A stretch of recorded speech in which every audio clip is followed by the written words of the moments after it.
Bueno, hola a todos, espero que se encuentren bien y bueno, en esta ocasión vamos a hablar de un tema interesante y desde este tema es la base de la consolidación del comunismo como tal y de uno de los personajes del comunismo del siglo XX, claramente.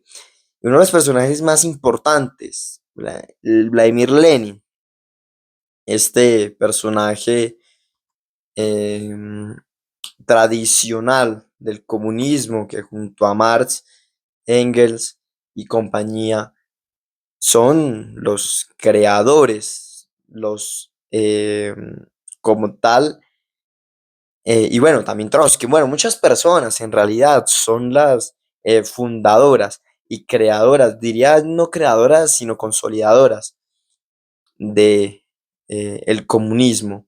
Parte desde la madre Rusia, que luego pasaría a ser la Unión Soviética y que luego esta revolución sería importante no solamente para el continente europeo, sino que iría adquiriendo patrias hijas y por medio de esta divulgando el comunismo e ideas em, izquierdistas, denominadas de esta manera.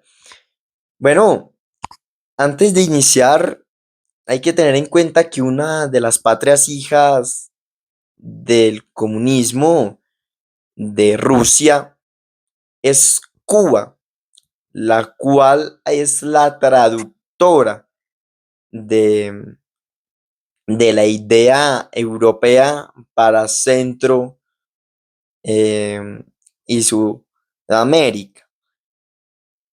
Cuba es el claro ejemplo del comunismo en nuestro continente y también de los errores políticos em, y que podemos ver que en su época dorada, bueno, fue una gran patria, pero luego esto se fue desvaneciendo, se fue convirtiendo en pobreza, en hambruna, como el hijo descarriado o el hijo rebelde de Rusia que no pudo ser una excelente nación como Rusia en este momento, o en su caso como la Unión Soviética. Bien se sabe que, bueno, puede ser, digamos, por los dirigentes y el Castro, su hermano, serían las personas que llevaran a la perdición a Cuba, una gran nación, a mi parecer, em, es muy pura, se palpa a la izquierda, pero em, son muchas cosas que llevaron a la ruina a esta nación. Igual que Venezuela, son los dirigentes, no son las naciones. Estas naciones caminan sobre la riqueza, pero puede ser por corrupción, puede ser por errores, pueden ser por mal manejos, puede ser por ambición, que no se logra llevar a cabo una nación exitosa, como si lo hizo Rusia.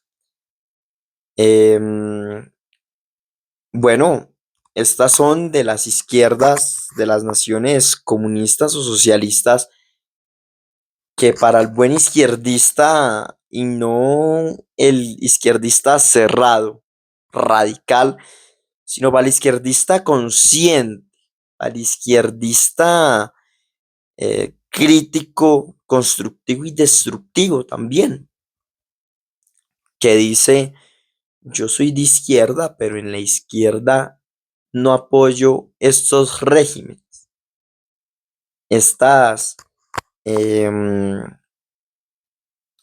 estas reelecciones que tristemente se convierten en dictaduras que irrespetan en primer lugar a la nación y luego a la política de cada nación, algo inaceptable. Ahora queremos hablar sobre la Revolución Rusa, claro que sí, un gran tema. La Revolución Rusa fue un conjunto de eventos históricos ocurridos en Rusia en el año de 1917. Consistió en el derrocamiento del régimen monárquico zarista y la construcción de un estado de tipo socialista.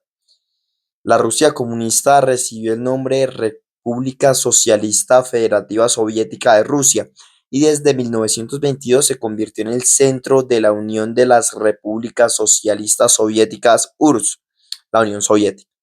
Nacida de la Revolución Rusa, fue una de las dos superpotencias que protagonizaron la Guerra Fría hasta su caída en el 1991. La Revolución Rusa tuvo dos momentos con sus características particulares. La Revolución de Febrero se produjo en marzo de 1917.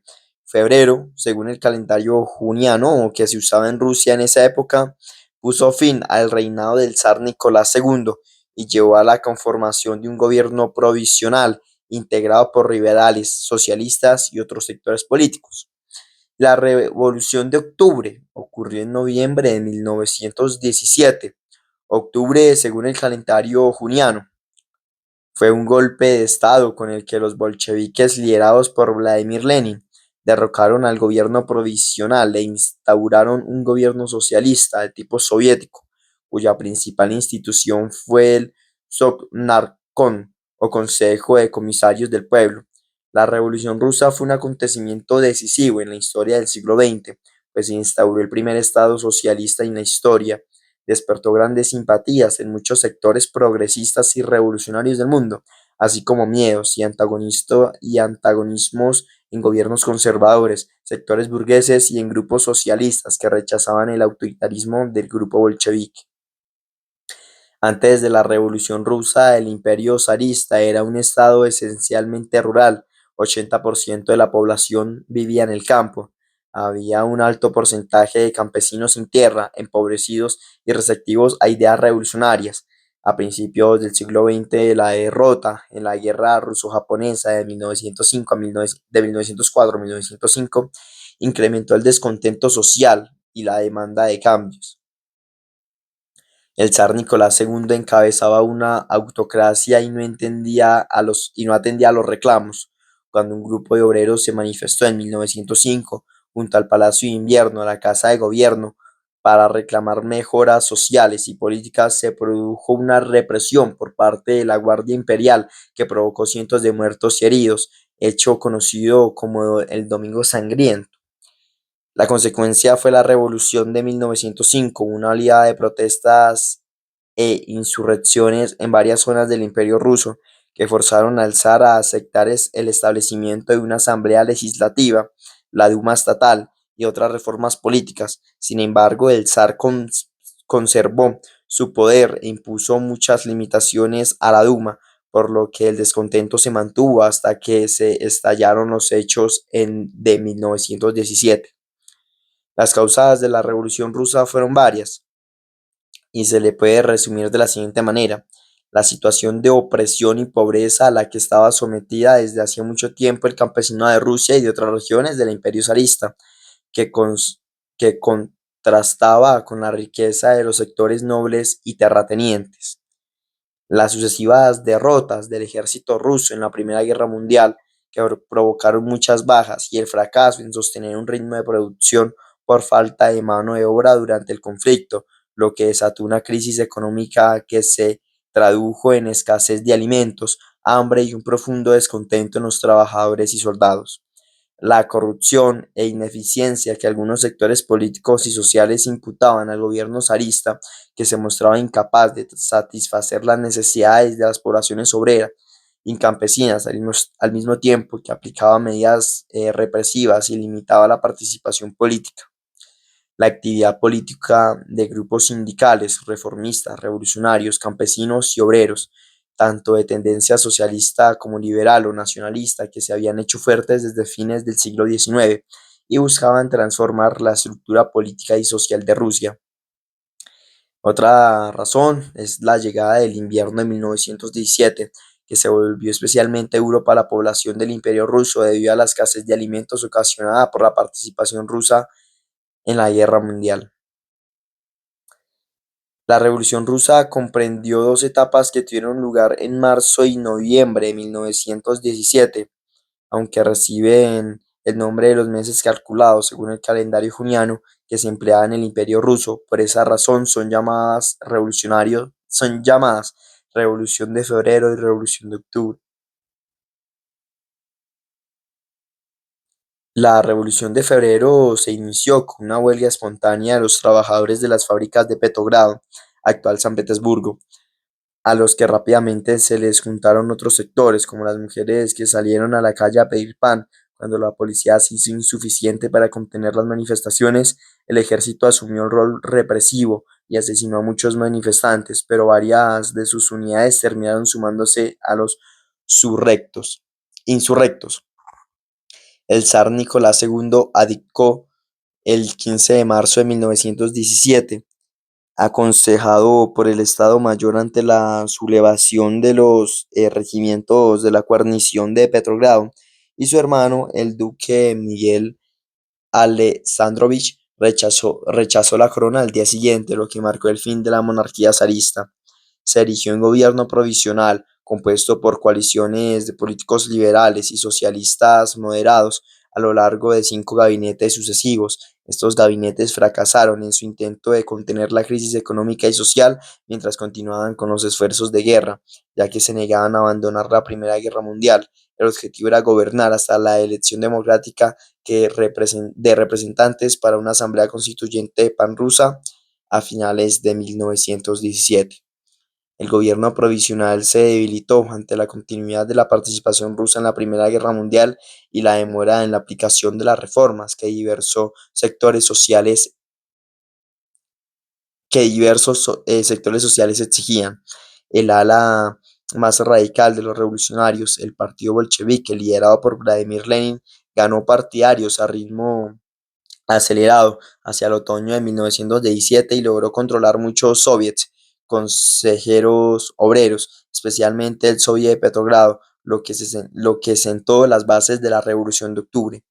El plan ideado por los bolcheviques era tomar el poder durante la celebración del segundo congreso de los soviets. Esto les permitiría hacer oficial el traspaso de mando de gobierno provisional a un consejo de comisarios del pueblo y catalogar cualquier intento en su contra como un acto contrarrevolucionario. Se creó el Comité Militar Revolucionario de Petrogrado, controlado por los bolcheviques, que les permitió coordinar el uso de la fuerza en distintos puntos estratégicos de la ciudad. La insurrección armada contra el gobierno provisional comenzó el 7 de noviembre. El Palacio de Invierno, sede del gobierno, fue asaltado por el Consejo Militar Revolucionario y el Segundo Congreso de los Soviets ratificó la creación del Consejo de Comisarios del Pueblo, presididos por Lenin.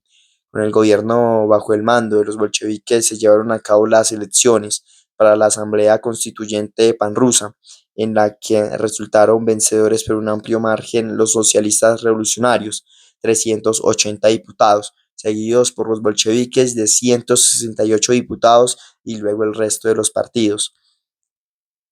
Lenin se mostró poco dispuesto a entregar el poder a la Asamblea Constituyente y los bolcheviques iniciaron una campaña en la que afirmaron que los soviets eran una democracia superior. En enero de 1918, el gobierno bolchevique disolvió la Asamblea Constituyente apenas 2 días después de iniciadas sus sesiones y antes de que pudieran redactar una constitución democrática. También expulsó, también expulsó de los soviets a los miembros que no eran bolcheviques. Esta fue, bueno, unas causas y las dos etapas de la Revolución Rusa. Importante que el proletariado, que el campesinado fuera una nación actualizada, moderna.